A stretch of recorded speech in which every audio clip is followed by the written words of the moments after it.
एक बार फिर से स्वागत है आप सभी का हमारे चैनल जीटी गुरुजी पर, जहां आप सबको पता है G for grammar and T for translation के वीडियोज आप सभी को मिलते हैं। मैं हूं आपका होस्ट, आपका दोस्त, आपका इंग्लिश गुरु प्रभात कुमार सिंह, और मैं आज आप सबके लिए लेकर आया हूं ऑक्सफोर्ड करेंट इंग्लिश ग्रामर के एक्सरसाइज 116 के सॉल्यूशन को लेकर, जिसमें है करेक्ट द फॉलोइंग सेंटेंसेज। ये बहुत सारे कॉम्पिटिटिव एग्जाम्स के लिए, जनरल इंग्लिश के अच्छे नॉलेज के लिए बहुत ज़रूरी होता है। और ये तब होता है जब इससे पहले आप सारे टॉपिक्स को, ग्रामर के जो इम्पोर्टेंट टॉपिक्स हैं उनको पढ़ चुके होंगे। तो आगे बढ़ने से पहले इसके बारे में कुछ बताना चाहूँगा। अभी ऊपर आई बटन में आपको लिंक नज़र आ रहा होगा एक्सरसाइज 115 का। इसका मतलब है इस बुक के 1 से लेकर 115 तक के ऑल वीडियोज़ जो है वो कंप्लीट हो चुके हैं। उसका भी लिंक आप आगे जो है वो आपको मिल जाएगा ऊपर आई बटन में, और नीचे उनका डिस्क्रिप्शन में भी लिंक मिल जाएगा।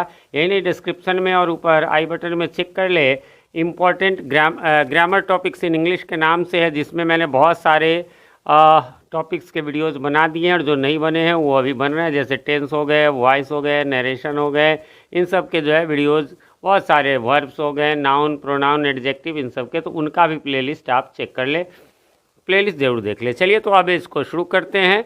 पहला है the sceneries of Kashmir are worth seeing. तो ये रॉन्ग है। इसमें क्या रॉन्ग है? इसमें सीनरीज जो है वो रॉन्ग है, सीनरी होगा। सीनरी जो है वो आपको अब्स्ट्रैक्ट नाउन है, यानी दृश्य जो होता है, तो उसका प्लूरल नहीं हो सकता। इसलिए the scenery of Kashmir is worth seeing, यानी कि कश्मीर का जो दृश्य है वो देखने योग्य है ना। वर्थ है यहाँ पर, वर्थ माने कीमत भी होता है। One must do his duty, ध्यान रखेंगे जब वन है तो वन के साथ वंस लगेगा, ही के साथ ही, सी के साथ हर लगता है, इसलिए यहाँ पर यही करेक्शन होगा। One must do once duty properly, यानी एक व्यक्ति को, यहाँ वन माने एक व्यक्ति, कोई भी व्यक्ति, एक व्यक्ति को अपनी ड्यूटी ढंग से करना चाहिए, सही से करना चाहिए। The climate of Ranchi is better then Patna, तो ऐसा नहीं हो सकता है ना। इसमें जब आदमी वगैरह में ये करते हैं तब ये होगा, यहाँ पर क्लाइमेट की बात होगी तो दो होगा। एक तो मैंने दिया the climate of Ranchi is better then क्या, तो दैट ऑफ पटना, पटना के क्लाइमेट से, ऐसा नहीं कि पटना से अच्छा है, पटना के तो या तो दैट ऑफ लगाएंगे, और नहीं तो एक और हो सकता है the climate of Ranchi is better than the climate of Patna. तो than the climate of Patna भी आप लिख सकते हैं, लेकिन ये ज़्यादा पॉपुलर है। नहीं तो ऐसे तो पटना से तुलना हो जाएगा ना। कंपेरिजन में हम लोग जानते हैं कि वो समान चीज़ों की तुलना होती है, तो यहाँ पर पटना से तुलना नहीं है, बल्कि पटना की जलवायु से रांची के जलवायु की तुलना है। I don't hardly think it will rain, इसका हो जाएगा I don't think it will rain. Hardly मतलब बड़ी मुश्किल से सोचता हूँ, ऐसा नहीं, या तो फिर नॉर्मली फिर ये होगा I hardly think it will rain. अगला है ही रन्स फास्टली, इसका हो जाएगा ही रन्स फास्ट। एक बात इसको एकदम ध्यान से आप गौर कर लेंगे, पूरे इंग्लिश ग्रामर शब्द में फास्टली कोई शब्द ही नहीं होता है, मतलब ये वर्ड ही गलत है पूरे इंग्लिश। इसका कोई अर्थ ये नहीं समझेंगे कि फास्ट अलग है फास्टली अलग है, नहीं, फास्ट एडवर्ब है ना, और एडजेक्टिव दोनों ही रूप जो है फास्ट ही होता है, फास्टली नहीं होता है। Each of the boys have return, each जब ही लगा रहेगा तो आपको वर्ब सिंगुलर लगेगा, इसलिए यहाँ पर हैज़ लगेगा। आइदर यू और आई आर टू ब्लेम, आपको लगेगा कि सर ये तो दो है, नहीं, जब आइदर और रहे या नाइदर और नॉर रहे, तो जहाँ वर्ब लगाना है उसके बगल वाले के अनुसार, यानी यू और आई है तो वर्ब यहाँ लगेगा दोनों सब्जेक्ट के बाद, तो यहाँ है तो आई एम लग जाएगा। यदि आई पहले रहता और यू इधर रहता तो आर लगता, यही नहीं। यदि इसका इंटरोगेटिव होता तो यहाँ पर तब जो है यू के अनुसार यहाँ पर आर, आइदर यू है ना, ऐसे करके लगता। आगे बढ़ेंगे क्वेश्चन नंबर 8 में, और इसका मीनिंग है कि मैं, तुम या मैं जो है उस पर आरोप लगना है, मतलब उस पर दोषारोपण होना है। The poet and philosopher have come here, यहाँ ध्यान देंगे पोएट और फिलोसफर ये दो नहीं एक ही है। कहेंगे सर आपको कैसे पता चला है? जब एक जगह आर्टिकल्स यानी ए एंड द लगा हो और दो पद हो तो वह सिंगुलर है, और दो जगह लगा हो तो वह फिर दो व्यक्ति हैं, अन्यथा एक व्यक्ति, यानी एक ही व्यक्ति पोएट हो सकता है, फिलोसफर हो सकता है। कहेंगे ऐसा होता है? हाँ जी बिल्कुल, जीता जागता उदाहरण मैं हूँ आपके सामने। मैं पहले एक टीचर हूँ, इसके अलावा मैं यूट्यूबर हूँ, इसके अलावा मैं जो हूँ वह टाइपिस्ट भी हूँ, यानी मैं टाइप भी कर लेता हूँ, टाइपिस्ट को हिंदी में टंकक कहते हैं, तो मैं टाइपिस्ट हूँ। यही नहीं, मैं बिहार गवर्नमेंट के द्वारा रजिस्टर्ड फार्मर भी हूँ। तो एक ही आदमी चार चीज़ हो सकते हैं, है ना। अक्सर आप देखेंगे कवि वगैरह जो होते हैं वो ज़्यादातर टीचर्स ही होते हैं, तो इसलिए यहाँ पर हैज़ लग जाएगा। I you and he are the students of this college, यानी मैं, तुम और वह इस कॉलेज के स्टूडेंट्स हैं। हाँ, हिंदी में ऐसे बोल सकते हैं, लेकिन इंग्लिश में इसको मैं ठेठी में बोलता हूँ। फार्मूला नंबर 231 231, यानी हमेशा तीनों पर्सन जब आ जाए गुड सेंस में, हालांकि निगेटिव अर्थ में फिर 1 2 3 ही रहता है, लेकिन पॉजिटिव नॉर्मल अर्थ रहे तब 2 3 1 को फॉलो करेंगे। यानी सबसे पहले सेकेंड पर्सन यानी यू रखेंगे, फिर थर्ड पर्सन यानी ही रखेंगे, और फिर 1 से फर्स्ट पर्सन यानी आई रखेंगे। ठीक है। अगला है आपको 10 नंबर में he is taller than me. ऐसा नहीं होता है, जब कंपैरिजन होता है तो आई का आई रहता है। हाँ, ये एम मैंने ब्रैकेट में दे दिया, आप दे भी सकते हो, नहीं भी, जनरली बिना एम के चलता है। तो क्या हो जाएगा, वह जो है मुझसे अधिक लंबा है। सी बॉट ए कॉम, उसने एक कंघी खरीदी, फॉर द बेबी, बच्चे के लिए, विथ सेल्यूलाइड टीथ, है ना। अब इसका क्या अर्थ हो जाएगा, the baby with celluloid teeth, है ना, तो नकली दांत वाला जो है बेबी है। नहीं, इसलिए सी बॉट ए कॉम। वैसे सेल्यूलाइड के दो अर्थ होते हैं, सेल्यूलाइड टीथ मतलब नकली दांत भी होंगे, और सेल्यूलाइड एक प्रकार का जो है वो केमिकल होता है जिसमें कैम्फर कपूर वगैरह मिला रहता है, तो उससे थोड़ा सा मुलायम रहता है। इस अर्थ में भी, जिस अर्थ में खरी ये हो, तो क्या हो जाएगा, she bought a comb with celluloid teeth, और तब for the baby. He is stronger than me, फिर वही जो ऊपर था, he is stronger than I. यहाँ मैंने एम नहीं लिखा है, ब्रैकेट में, यानी चल भी सकता है। Tell me what is your name, क्या आ जाएगा, tell me what your name is. यहाँ ध्यान देंगे, ये कॉमा नहीं भी देंगे तो चलेगा, लेकिन व्हाट इज़ योर नेम जब कहेंगे तो इंटेरोगेटिव हो जाएगा, तो क्वेश्चन मार्क देना होगा, लेकिन इसकी शुरुआत तो क्वेश्चन वाले सेंटेंस से नहीं है, इसलिए व्हाट योर नेम इज़, ये जो इनडायरेक्ट स्पीच में हम बनाते हैं वैसा हो जाएगा। जैसे अगला देख लीजिए, he asked me where are you going. यदि नॉर्मल ऐसे रखेंगे तो he asked me where are you going normal sentence में हम दे देंगे, और नहीं इनडायरेक्ट स्पीच में लिखेंगे। डायरेक्ट इनडायरेक्ट से भी ये बताना चाहूँगा आपको, जो है ऊपर लिंक आई बटन में, नहीं तो डिस्क्रिप्शन में आपको मिल जाएगा। मैंने डायरेक्ट इनडायरेक्ट स्पीच के लिए एक अलग से प्लेलिस्ट बना दी, एक अलग प्लेलिस्ट है ना, जिसमें आपको जो है डायरेक्ट इनडायरेक्ट के एक्सरसाइजेज मिल जाएंगे 4-5 वीडियो में, एकदम स्टार्टिंग लेवल से, 0 लेवल से हीरो लेवल तक भी मिल जाएंगे। तो यहाँ पर इस प्रकार से हो जाएगा, he asked me where I was going, तब यहाँ ये असर्टिव हो जाता है और फुल स्टॉप लगता है ना। अगला है, he has not and will not do this. अब भैया हैज़ नॉट है तो इसके साथ वर्ब का तीसरा रूप लगेगा, और विल के साथ पहला रूप, इसलिए यहाँ पर हमें डन देना पड़ेगा। He has not done and will not do it. Columbus invented America, नहीं, डिस्कवर्ड होगा। देखिए, इन्वेंशन और डिस्कवरी दोनों में अंतर है। बहुत सारे लोगों को, ये तो मेरे विद्यार्थी का इस पर बड़ी मतलब उनको आश्चर्यजनक। देखिए, पहले तो ये इन्वेंटेड माने आविष्कार किया, और डिस्कवर्ड माने खोज किया। तो इन्वेंटेड और डिस्कवर में क्या है, जैसे कहते हैं हु डिस्कवर्ड अमेरिका, तो कोलंबस डिस्कवर्ड अमेरिका। क्या खोजा, मतलब पहले वो खोया हुआ था। वास्को डी गामा ने इंडिया खोजा। स्टूडेंट से पूछा क्या खोजा, क्या खोया हुआ था, तो हाँ सर उससे पहले लोगों को पता। अरे भैया, लोगों को पता नहीं था तो ये हमारी 5000 साल पुराना इतिहास है भारत का, और लोग दुनिया के नहीं जानते थे किसी देश का 2000-4000 ऐसे है। तो ऐसा थोड़ी है कि उससे पहले, और ये तो बाद में खोजा है जब मशीनें वगैरह बन गई है, और तो बिना मशीनों के ज़माने से हम लोग एक दूसरे के यहाँ आते जाते थे। तो एक्चुअली इन्वेंटेड मीन्स आविष्कार करना, यानी किसी नई वस्तु का। डिस्कवर्ड माने खोज करना, और जो मैं जवाब दे रहा था, क्या खोजा, समुद्री रास्ता, यानी सी रूट खोजा। जिसने सी रूट खोजा, कोलंबस ने अमेरिका का सी रूट खोजा, इसीलिए उसको कहा जाता है कि उसने अमेरिका का ये, हालांकि वो इंडिया को खोजने निकला था, लेकिन वो मिल गया रास्ते में उस सी रूट में। पहले तो कोई नेविगेशन सिस्टम था नहीं, सीधे चले तो उस रास्ते में कौन आया, तो पहले इंडिया को खोजने चला तो अमेरिका मिल गया, यानी सी रूट, है ना। अब इसके बारे में डिटेल आपको साइंस वाले बताएंगे। बाकी समुद्र में आपको किधर जो है वो जाना है, किधर है, तो वो कौन बताएगा, है ना। सीधा बस सूरज चांद देख के डायरेक्शन, लेकिन ऊपर से तो कभी कोई फ़ोटो खिंचाया नहीं उस ज़माने में कि पता चले। अगला है, ही एब्सेंटेड फ्रॉम स्कूल, नहीं, he was absent from school हो सकता है, नहीं तो एब्सेंटेड लगाएंगे तो ही एब्सेंटेड किसको, तो हिमसेल्फ को, अपने आप को, फ्रॉम स्कूल।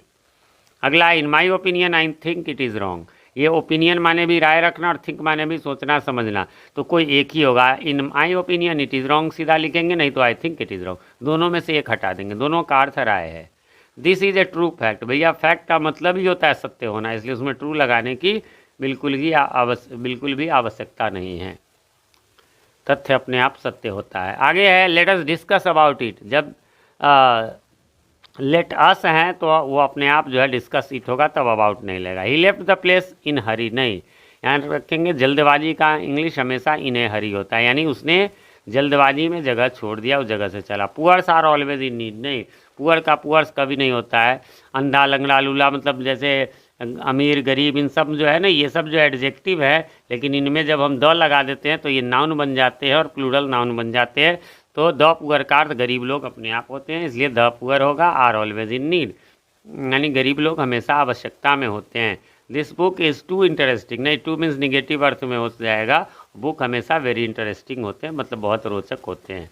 अगला है 24, this milk is more inferior than that. सीधा ध्यान रखेंगे, इन्फीरियर सुपीरियर जूनियर सीनियर के साथ हमेशा टू लगता है, यानी यह दूध जो है उससे काफ़ी पीछे है ना। इन्फीरियर सुपीरियर मीन्स मतलब बहुत अच्छा होना, इन्फीरियर मीन्स बहुत ख़राब होना। माई सीजर्स इज शार्प, कहेंगे सर सही तो है, कैंची एक ही होता है। नहीं, सीजर्स हमेशा प्लूरल माना जाता है, भले ही ये होता है एक है लेकिन प्लूरल माना जाता है। सीजर्स, पायजामा है ना, शॉर्ट्स, शूज़, ये सब हमेशा जो है वो प्लूरल माने जाते हैं। लेकिन उसी में देखिए a team of players have arrived गलत हो जाए, क्यों? प्लेयर्स आए हैं या टीम? तो टीम आई है, ये अंदर टीम में ही प्लेयर्स होते हैं, इसलिए टीम सिंगुलर होता है, इसलिए हैज़ लगेगा।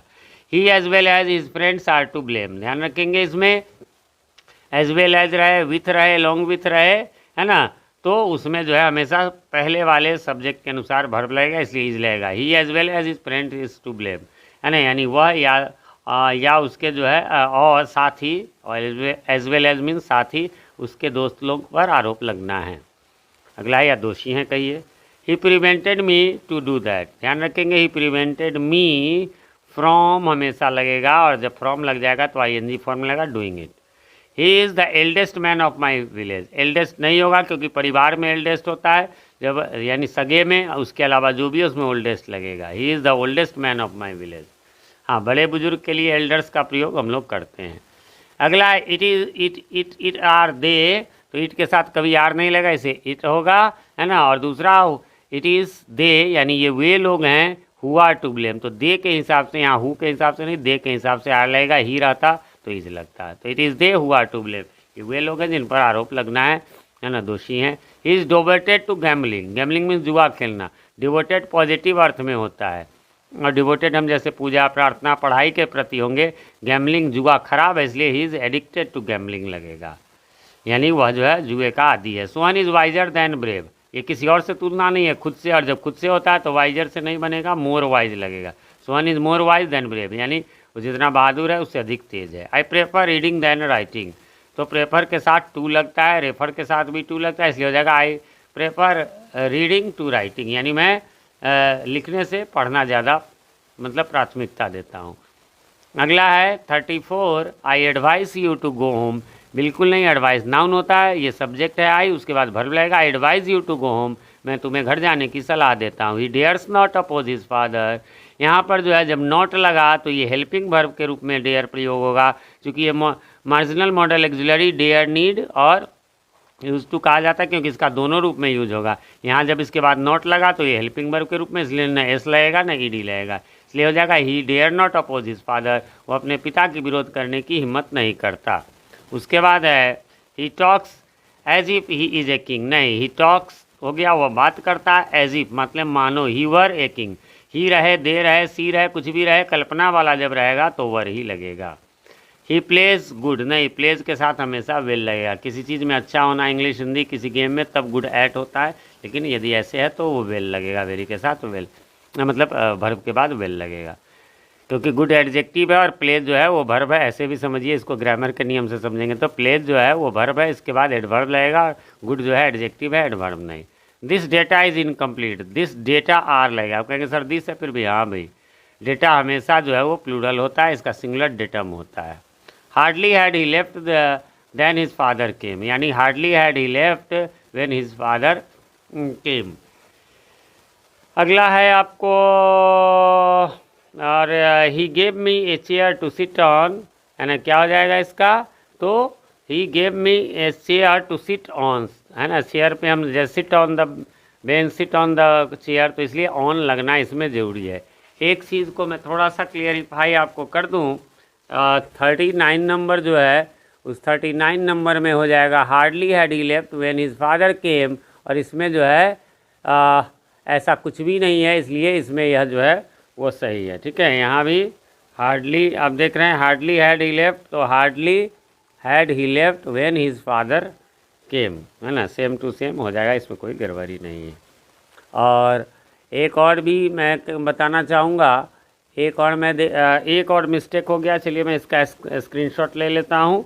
और वो है दिस डेटा नहीं, हाँ दिस तो यहाँ लगा होता है सिंगुलर था, जब डेटा प्लूरल है तो इसके साथ क्या लगेगा, दीज लगेगा। तो इसका करेक्शन कर लेंगे, मैं स्क्रीनशॉट ले लेता हूँ ताकि इसका करेक्शन करवा दूंगा। फ्रेंड्स यहाँ पर ये समाप्त हो गया, उम्मीद करता हूँ आपने मिला लिया होगा, कोई कन्फ्यूज़न नहीं होगी। फिर भी कोई कन्फ्यूज़न हो तो आप कमेंट करें, मैं रिप्लाई ज़रूर देता हूँ, थोड़ी देर से ही सही, लेकिन रिप्लाई मैं ज़रूर देता हूँ। और रिक्वेस्ट यही रहेगा कि क्वेश्चन मतलब कमेंट में करें, जिसे मैं इजीली ये जवाब दूँ, नहीं तो फिर बुक पलटिए फिर देखिए तो ये प्रॉब्लम हो जाती है। साथ में हमारे वीडियोज़ कैसे लगते हैं इसके बारे में भी बताएं, अपने नियर एंड डियर वंस को शेयर कर। चैनल पर नया है या चैनल को सब्सक्राइब नहीं किया है तो प्लीज़ इसे सब्सक्राइब कर लें। वीडियो पसंद आए तो लाइक करें, ना पसंद आए तो डिसलाइक करें। मिलते हैं अगले वीडियो में, तब तक के लिए हैव अ नाइस डे।